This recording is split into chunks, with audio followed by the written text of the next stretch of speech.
Good morning student. कल हमने आपको मैकियावेली के मानव स्वभाव के बारे में बात की थी। आज मैकियावेली की जो बहुत बड़ी एक देन है एक राजनीतिक चिंतन के लिए, राजनीतिक विचार के लिए, राजनीतिक विचारधारा के लिए, वो है राजनीति से धर्म और नैतिकता से पृथक्करण। मैकियावेली राजनीति से धर्म और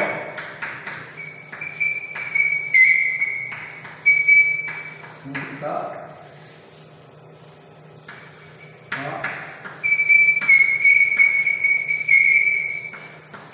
पृथक्करण। राजनीति से धर्म और राजनीति से धर्म और नैतिकता का पृथक्करण, ये बहुत बड़ी देन है। इस पृथक्करण के आधार पर ही मैकियावेली को एक आधुनिक विचारक के रूप में माना जाता है। यहाँ से राजनीतिक चिंतन की जो विचारधारा है वह पृथक्करण चालू हो जाता है, एक आधुनिक युग की तरफ चालू हो जाता है।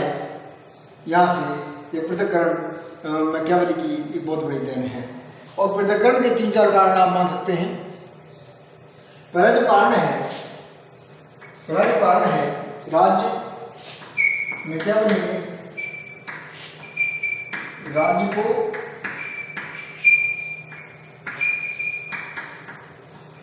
सर्वश्रेष्ठ एवं सर्वोच्च माना। मैकियावेली को राज्य को सर्वश्रेष्ठ और सर्वोच्च माना। दूसरा कारण ये माना धर्म व्यक्ति को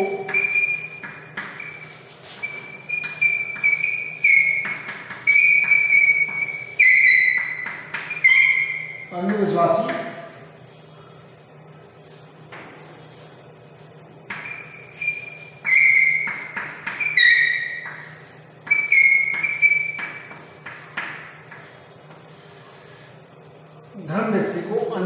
बना देता है।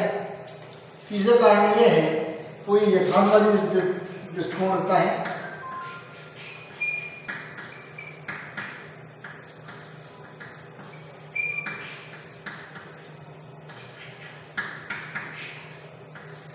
और चौथा कारण है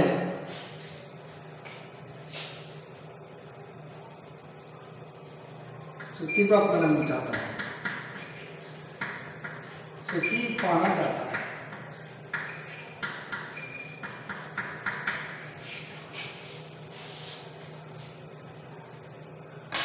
मैकियावेली से पहले जो यूनानी राजनीतिक चिंतन थे वो राज्य को सर्वश्रेष्ठ मानते थे, स्वाभाविक मानते थे और सर्वोच्च मानते थे। जैसे अरस्तु ये कहता है राज्य सर्वोच्च है, समुदायों का समुदाय है। इस तरह मैकियावेली ने भी माना राज्य समुदायों का समुदाय है, राज्य सर्वश्रेष्ठ है। दूसरी जो बात आती है, धर्म व्यक्ति को अंधविश्वासी बना देता है। क्यों? जब इटली में रोम में जो पोप ने ये कहा कि मेरे धर्मपत्रों को जो खरीद लेगा वह पाप मुक्त हो जाएगा, तो उस पोप ने अंधविश्वास फैला रखा था और उस अंधविश्वासों का जो विरोध करने वाला था वो मार्टिन लूथर किंग जूनियर था। तो यूरोप में और इटली में एक इस तरह की विचार बना हुआ था, इस तरह की फीलिंग बनी हुई थी कि धर्म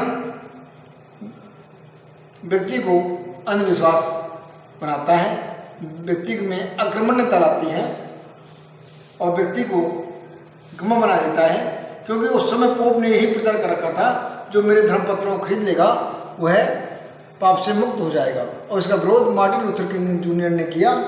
और मैकियावेली उस समय समकालीन विचार्य माना जा सकता है। पूरे यूरोप में, पूरे रोम में, पूरी इटली में इस तरह का विचार चल रहा था।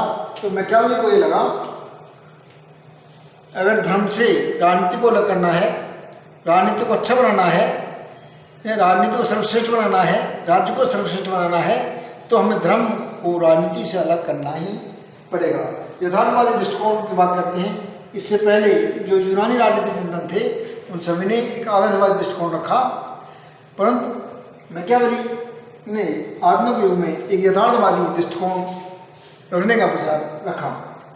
इसके बाद मैकियावेली जितनी भी उसने शासन प्रणाली बताई उन सब में राजतंत्र को सर्वश्रेष्ठ माना और यह माना कि निरंकुश राजतंत्र सर्वश्रेष्ठ है,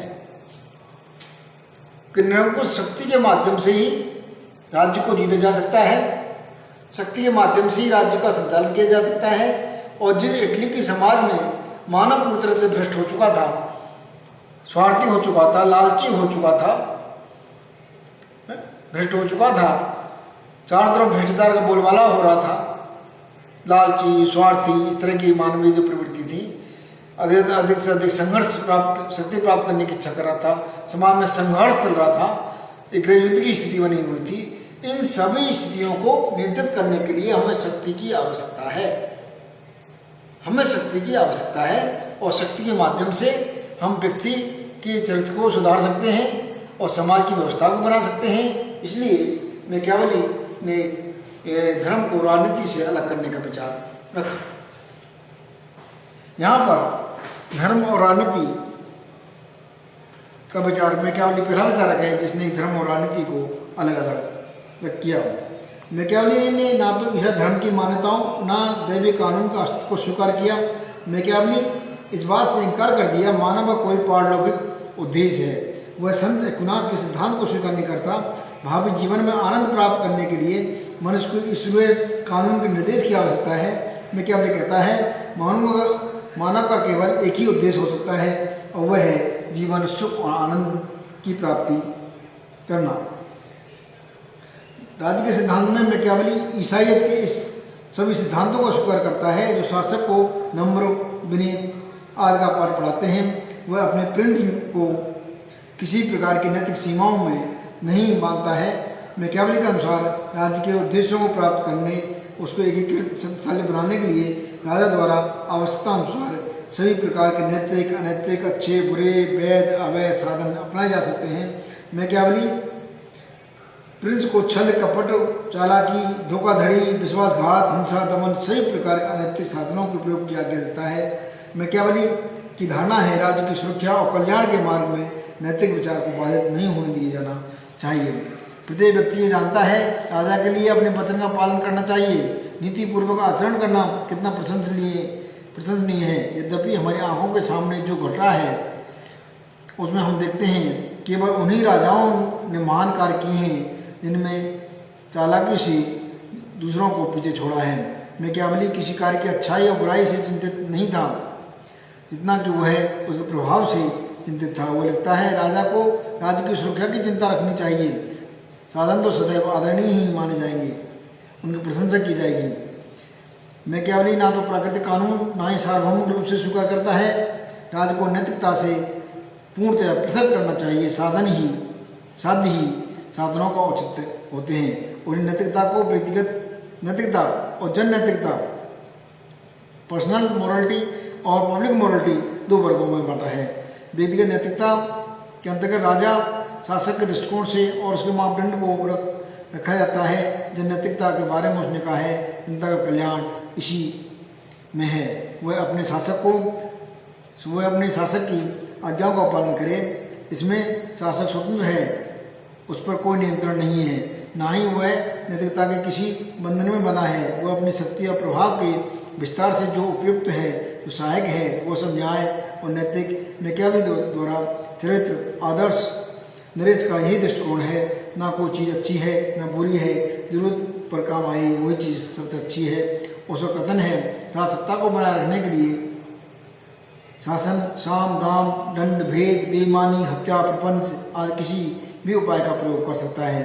इसी दृष्टि से मैकियावेली लिखता है राजा को ऊपर से दयालु, विश्वासी, धार्मिक, सच्चा होने का ढोंग करते हुए आवश्यकता पड़ने पर निर्दयी, विश्वासघाती, अधार्मिक बनने को तत्पर रहना चाहिए। वह ढोंग और धोखा राजा के लिए जरूरी समझता है। वो कहता है छलकपट को जानने के लिए राजा को लोमड़ी और भेड़ियों को डराने के लिए शेर होना चाहिए। मैकियावेली ने नैतिकता को राजनीति से बिल्कुल अलग कर दिया। उसका कहना है राजनीति का आचार और नैतिकता से कोई निश्चित संबंध नहीं हो सकता। राजनीति का विषय राज्य है, व्यक्ति का विषय नैतिकता है, सदाचार है। वह व्यक्ति राज्य के अधीन है, इसलिए नैतिकता और सदाचार राज्य के अधीन है। उसकी परिभाषा राजनीति के लिए उसकी आवश्यकता के अनुसार बदलती रहती है। डनिंग के अनुसार मैकियावेली राजनीति में अनैतिक नहीं है, वो धर्म और नैतिकता से उदासीन है। धर्म के बारे में मैकियावेली का दृष्टिकोण नैतिकता की तरह है, धर्म विरुद्ध नहीं है बल्कि वो धर्महीन है। उसके अनुसार यदि राज्य की जनता धार्मिक हो तो वो राज्य के लिए बहुत अच्छा है, क्योंकि धार्मिक जनता आत्मनियंत्रित होती है, पर वह धर्म को किसी आवश्यक गुण के रूप में मान्यता नहीं देता है। धर्म तभी तक उसके लिए अच्छा है जब तक वह राज्य के संचालन के लिए साधन बन सकता है। धर्म राज्य की अधीनता में है, उसके ऊपर या उससे बराबर नहीं। मैकियावेली का सुझाव है राजा को ऐसे गुणों से विभूषित होना चाहिए जो अच्छे मनुष्य के लक्षण माने जाते हैं। इसके द्वारा धर्म को धारण करने का प्रपंच अवश्य ही रचना चाहिए। इस प्रकार मैकियावेली नैतिकता संबंधी दोहरे मानकों को स्वीकार करता है, एक राजा के लिए, दूसरा प्रजा के लिए। जहाँ मैकियावेली राजा को राज्य के उद्देश्यों की प्राप्ति के लिए नैतिक और अनैतिक दोनों प्रकार के साधनों का प्रयोग किया देता है, वहीं नागरिकों में सद्गुण उत्पन्न करने के लिए धर्म का सहारा लेता है। वो कहता है बुद्धिमान शासक को देखना चाहिए निजी नैतिकता के मानदंडों का पतन न हो।